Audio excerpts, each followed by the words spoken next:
Hi, everyone. Welcome to my YouTube channel. Please remember to subscribe, and I hope to hear from you. I wanted to talk today about this concept of unconditional love and positive regard and authenticity. Dr. Gabor Mate talks about this in so many venues, including his book, The Myth of Normal. But really, what's helpful, I think, is when we contextualize it and frame it related to children growing up in a coercively controlling environment. If you grow up in a coercively controlling environment, if you are an adult victim, you know you couldn't really let your guard down. You always had to perform a certain way to keep equilibrium in the home.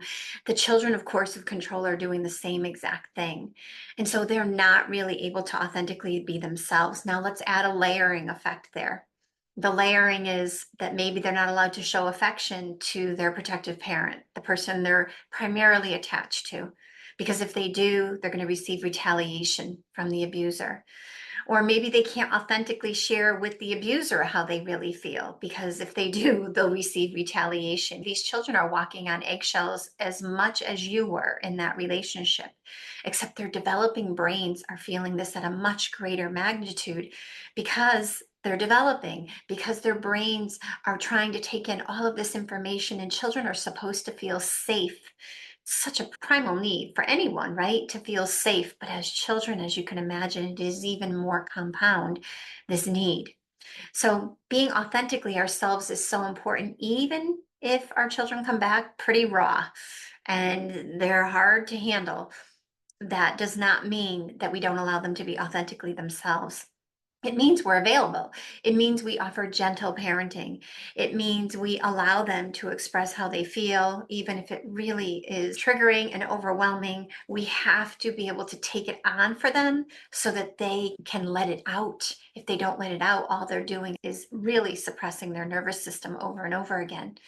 And so it's so important for them to have these experiences. In addition to that, it's so important that they know that we love them unconditionally, that we don't care whether they're good at math or that they are the best person on the baseball team. That doesn't matter to us.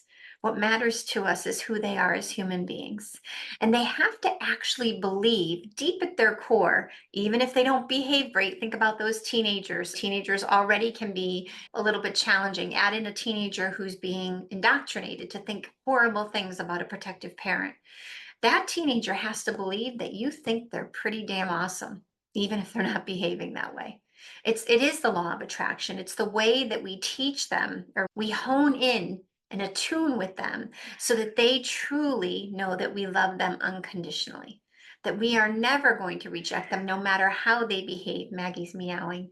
No matter how they behave, that we are going to actually be available to them. And so that doesn't mean that we take their horrible behavior and say, oh, no big deal. But what it does mean is we minimize that horrible behavior, because every time they exert control over us, they are doing the work of the coercive controller. And when they exert that control over us, they are filled deep down inside at their core with shame. They know they're not behaving well. They know. And so in that, we have to give them the space to know deep at their core that we love them unconditionally, that we have such immense positive regard for them, that we don't think they're anything like that abuser.